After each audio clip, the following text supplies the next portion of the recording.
Používanie generatívnej AI, napríklad ChatGPT, je často spojené s otázkami ohľadom autorských práv a ochrany pred možnými súdnymi spormi.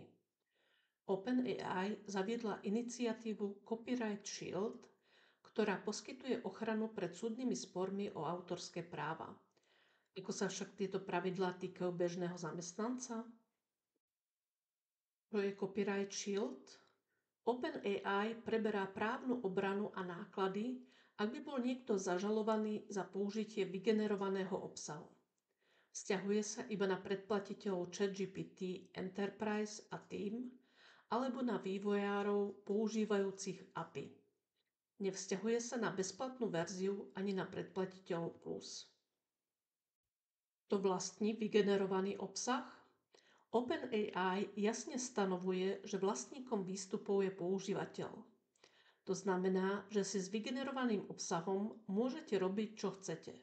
Publikovanie, predaj, úpravy a tak ďalej. Pozor! OpenAI nezaručuje, že výstup neporušuje existujúce autorské práva. Ako je to s ochranou v iných jazykových modeloch? Google zatiaľ neponúka podobný program ako Copyright Shield. Meta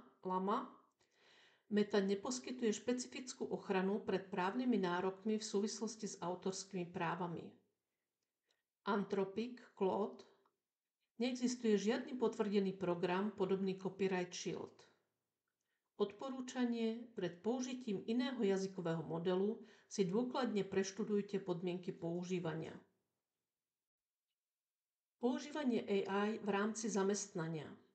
Ak používate AI na prácu, overte si pravidlá vo vašej firme. Je povolené používať AI na generovanie obsahu? Existujú obmedzenia pri spracovaní citlivých firemných informácií? Používate platenú verziu AI z Copyright Shield alebo ste odkázaní sami na seba?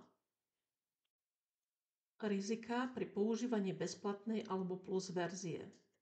OpenAI si ponecháva právo používať vaše vstupy a výstupy na tréning modelov, ak nemáte vypnutú históriu chatu. Ak by váš obsah porušoval autorské práva, OpenAI vás neochráni. Pri používaní AI v práci je lepšie používať platenú verziu s väčšou ochranou. Zhrnutie a odporúčania. Ak používate AI, ste vlastníkom výstupov v prípade, že používate ChatGPT. Ak pracujete s dôvernými firemnými dátami, overte si pravidlá vo firme. Bezplatné a plus verzie ChatGPT neposkytujú Copyright Shield. Existuje riziko, že AI vygeneruje obsah porušujúci autorské práva. Pre firemné použitie zvážte platené verzie Enterprise alebo Team.